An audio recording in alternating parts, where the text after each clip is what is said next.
Hello, everyone. I'm Robin, and these are my reflections. And today we're taking a look at the 8 Coins Astrology Oracle by 8 Elian James Showell. This is the same creator of the 8 Coins Tattoo Tarot Ink. I think it's called the 8 Coins Tattoo Tarot. And I actually have the mini of that deck, which I did a full walkthrough of all the minis that I got from US Game Systems last year. And I'll put that video up here in the cards for you if you'd like to see that. I don't have the full size to show you with this one, but I'm excited to have this one because what I realized when I got that mini was that her artwork is very beautiful. So I was like, let's take a look at this one. It showed up on my doorstep today. We're definitely going to be doing sort of like a first impressions light because I did thumb through it. I took off all the plastic and all of that. We're going to take a look at this. So it says, connect with the timeless wisdom of the zodiac signs, astrological houses, planets, and moon phases with 8 Coins Astrology Oracle. Inspired by the celestial archetypes and cosmic energies that govern our world, these 41 cards with black painted edges deliver insights that can be applied to your life, your daily life.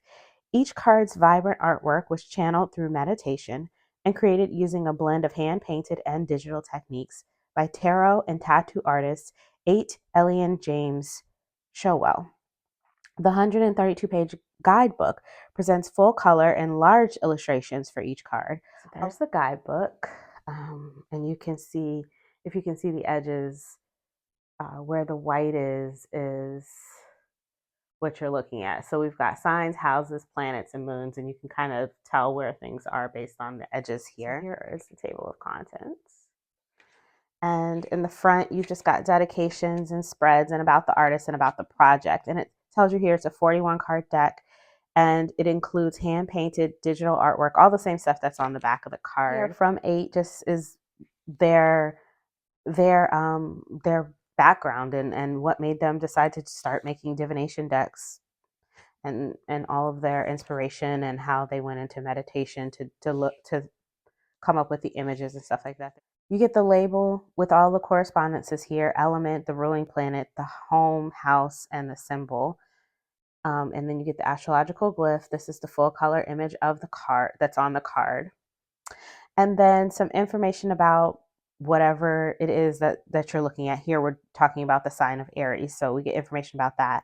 And then there's another section that's like divinatory. So it's like, if you pull this card, or when this card is present, this is what what you can look at. There's a personality section, so if you decide you want to use this as an archetype deck to discern personality types and things like that, then there's a section for that. And then you've got some keywords for upright and reverse, and they're called light and shadow. So that's what you get for all the signs. And then when you get into the houses, it's a little bit less. You have just what the house represents, and then if you've pulled the cards, so divinatory.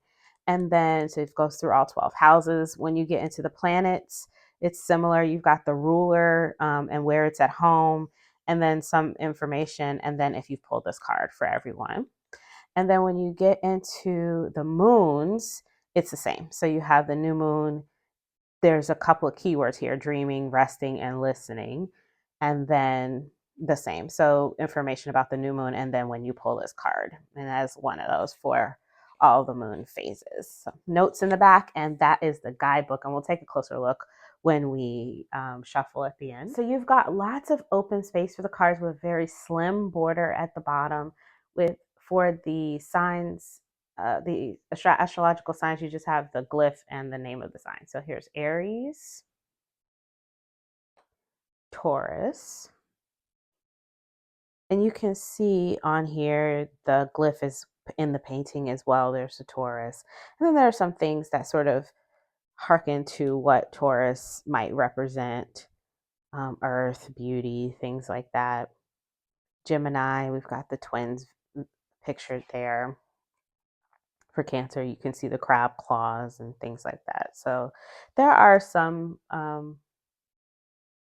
colors that are available on the cards, as well as other imagery. There's Virgo, Libra, Scorpio, Sagittarius. Look at that tongue. Capricorn, Aquarius. I think if you were using these as archetype cards, for personality divination, these could be interesting images. So for the house cards, the book says that when you are pulling the houses, you're talking about different aspects of your existence. So when those cards appear in your reading, then you should ask yourself what's going on in that part of your life. Are you satisfied with it? Is it fulfilling? Do you want to change something about that part of your life? And then possibly reading on that. So it's a good way to think about like a theme for a reading, especially if you're reading for someone else and they don't, maybe don't know what to read about. You can say, okay, well, we're going to read on your fifth house today, depending on what card you pull from this deck. So here's the sixth house. So the images do kind of harken back to what the houses represent. You can see kind of a representation of health here, with, I don't know, this loose imagery of the caduceus that you would see on, that medical symbol. And then you've got this cross here. And the sixth house represents health and service. So I can see that in the image. And the seventh house represents partnerships. So I can see that in this image, Here's the eighth house, the ninth. Here's the 10th house, which is about achievements and goals. And you can kind of see that there's almost like a trophy here in this picture. Here's the 11th house and the final 12th house. So then you've got your astrological bodies. So we start with Mercury. Here's Venus and Mars. We have our sun. I don't think there's a moon card because there's several moon cards, but you do have a sun card. The Pluto card, Uranus, Neptune, Saturn. I love the Saturn card. Jupiter. And then we get into our moon phases. There are 8. So we've got the new moon, the waxing crescent, first quarter, waxing gibbous, the full, and then we're going back the other way. Waning gibbous, third quarter, waning crescent, and that's the last one. Up against a regular Hay House size tarot card, they're a little bit taller and a little bit wider. And up against an Hay House size oracle, they are the same height. Well, maybe just slightly. Yeah, they look like they're slightly taller. Slightly taller. Just slightly taller than a Hay House card and a little bit more narrow. So that is the size. And the shuffle on them, my hands are short, my fingers are short. So for me to shuffle them this way, it's a little bit of a stretch for me. But because there's only 42 cards or 41 cards and they are quite bendy, I can do it. It's more comfortable for me to shuffle them this way though. So this is just how I shuffle these cards from US game systems that are this slightly larger than tarot size. But I can shuffle them that way. And the overhand is like a dream and it glides. And if you're a type of person that likes to fan your cards, these are going to fan beautifully. So they have that waxy coating. So let's pick one from each section and read it. Start with the moon. So we've got waxing crescent. Okay, so here it is if you'd like to read it for yourself. The keywords are analyzing and setting intentions. The waxing crescent marks the very beginning of an idea. This moon phase can feel hopeful and optimistic, as if we are starting to finally see the path that had been previously hidden from us. The waxing crescent is a great time to make wishes and set intentions. It is a chance to allow your eyes to adjust to the new light that is now available to you. When you pull this card, you may want to start beginning or bringing focus to your dreams.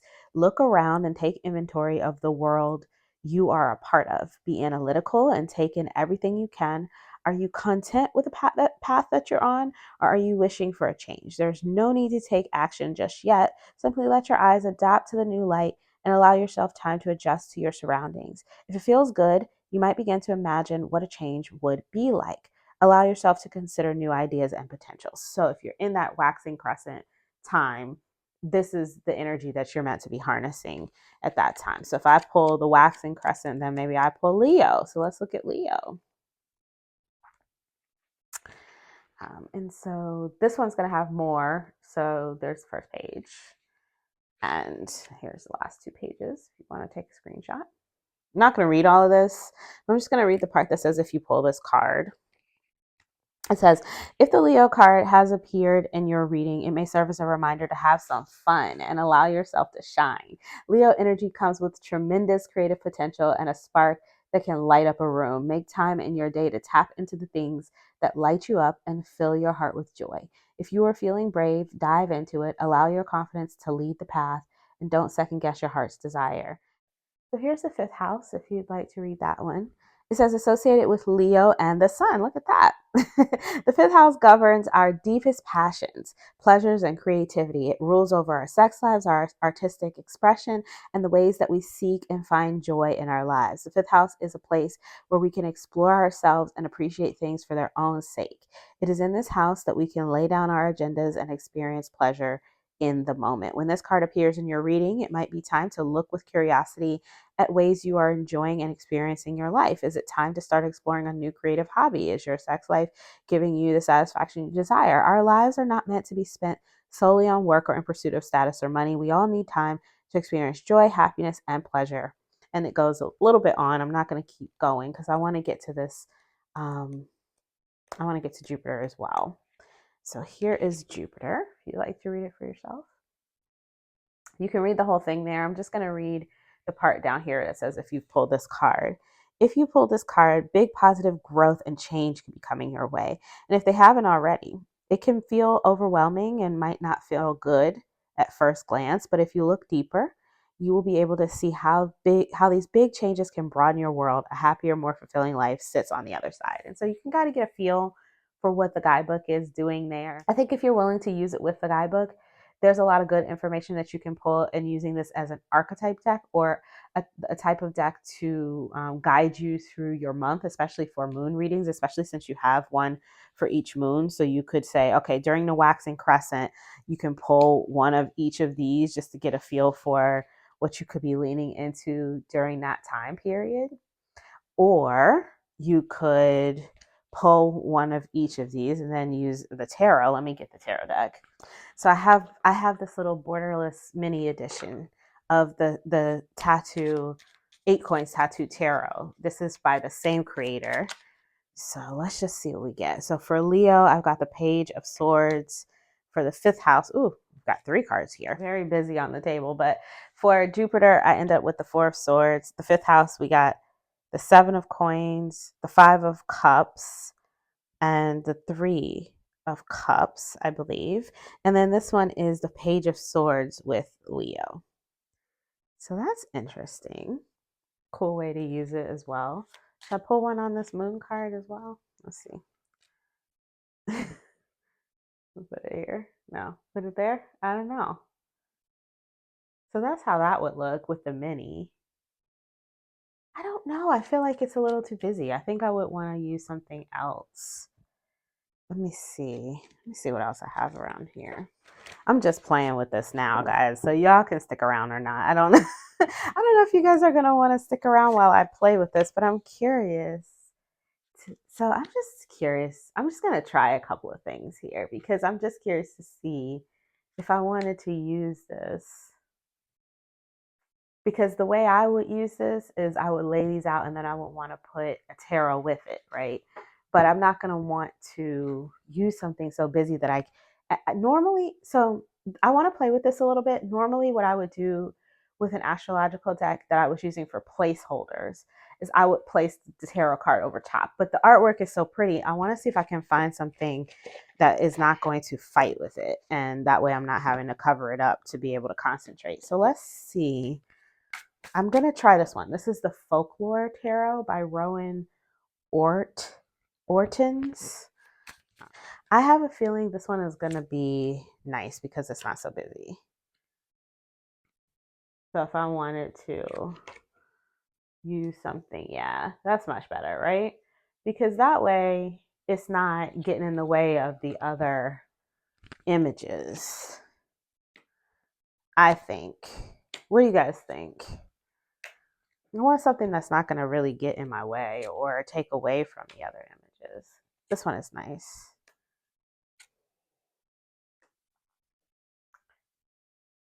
Yeah, much better.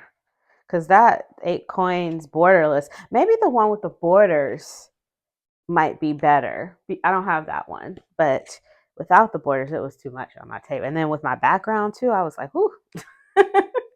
But this I like. I like this much better. So this I could do. All right. So we like those. I wanted to show them like this as well because because of the guidebook having that section that says if you pull this card, that divination section, it means that I can use it, just as an oracle deck normally. I do wish that the cards had some keywords on it for that use though. For like using it as an oracle deck, it would make it easier. But I think that the reason they didn't, these look great together. My eyes really like this. Look at this. Look at the reds, and I don't know. I really like this. But what was I saying? I got distracted. Oh, the reason that they didn't put the keywords on the deck is because that way, if you do want to use it as a placeholder or just as an altar card or just to keep track of, like a deck and walk or something, it's not kind of getting in the way of that. You don't have anything kind of leading you in that way. You can, because Taurus has a lot of personality traits that you might want to go with. If you just put one or two on here, it could be leading. You know what I'm saying? So I think that's why they didn't put the keywords on. I understand that, but if I want to use it as an oracle, I prefer have keywords. So it's 6 in one hand, half a dozen in the other. But I like this. Let's try another one.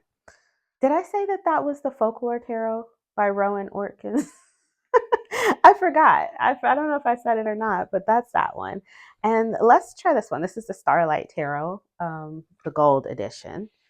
Just like I said, I wanted something that's a little bit less busy. The other edition, the blue one, kind of has a lot going on with the colors, and I didn't want the colors of the deck to get in the way of the colors of the oracle. So we're going to try this gold edition.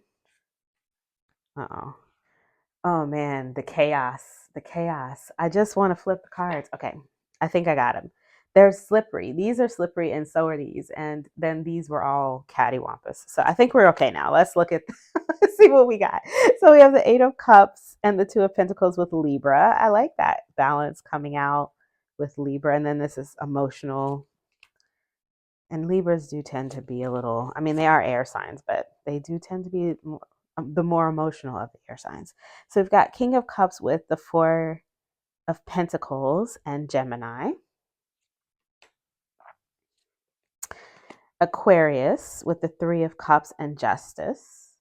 I like this too. And this deck, this tarot deck, it does have a lot of lines. But I think because the color is so muted, it's okay. It's busy, it is, but this is very busy.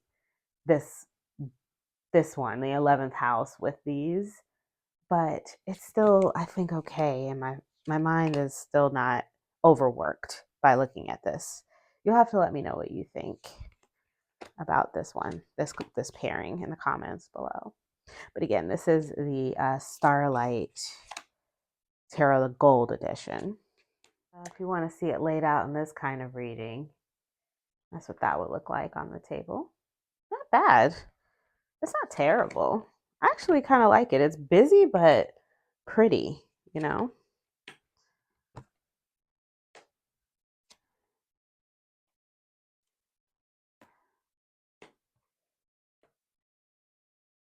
Yeah. Let's try with the Dancing in the Dark Tarot. This is one I've been playing with a lot lately, and it's back on my radar. I hadn't used it in a few years, really. I mean, 1 or 2 pulls, but recently I've been using it like crazy, and I just forgot how much I loved it. Yeah, I like this too. What do you guys think about this one?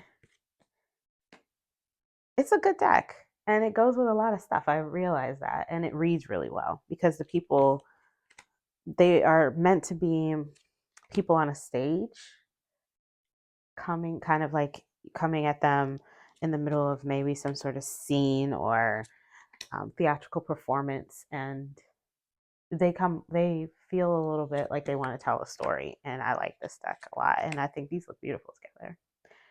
And again, the darker backgrounds with less going on back there kind of give this oracle with its busy nature space to kind of be.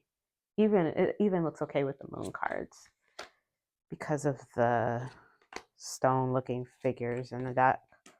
They almost look like they're made out of moonstone or something. So so this is cool. Well, like maybe they're made out of marble, I guess. Sometimes the moon looks like it's made out of marble. So yeah, I like this. This works for me.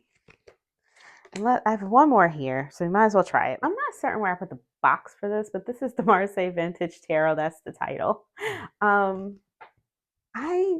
been using this one a lot lately too, and I'm just curious to see how the colors on this will, because it's a little bit lighter. Everything else I tried has been pretty dark.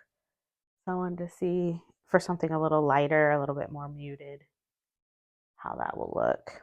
So let's take a look. All right.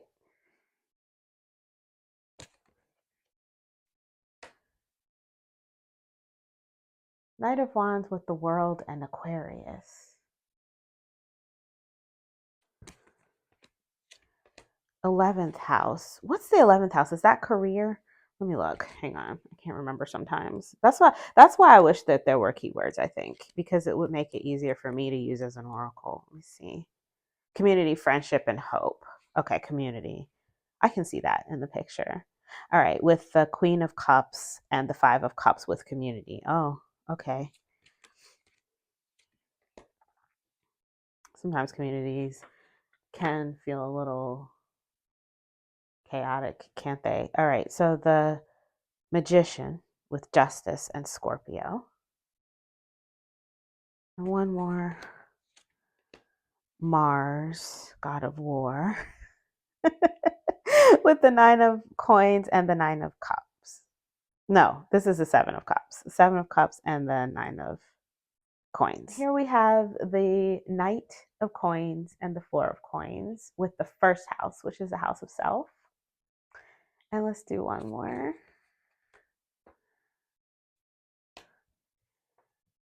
The 10th house, which is the house of victory. I remember the cup here, and accomplishments. And then we have the Sun and the King of Swords. Okay, so maybe some mental accomplishments. And I like this. I actually don't mind this. It's different from the other pairings, but it's okay. Not too bad. So let me know in the comments below what your favorite pairing here was today, or if you have other ideas, let me know those in the comments below as well. Yes, that's the 8 Coins Astrology Oracle. Thank you to US Game Systems for sending it over to me. I hope that this was helpful for anybody who was trying to see if they might be interested in purchasing this one. If you are interested in getting this, I will put links in the description box below where you can pick it up, along with anything else you saw here today. If you like this video, please give it a thumbs up. If you want to see more from me, you can subscribe. I release videos every few days regarding tarot and oracle, and I would love to have you here with me. If you know anybody who you think might be interested in seeing the video, sharing it also helps. And until I see you guys next time, stay safe and be blessed. Bye-bye.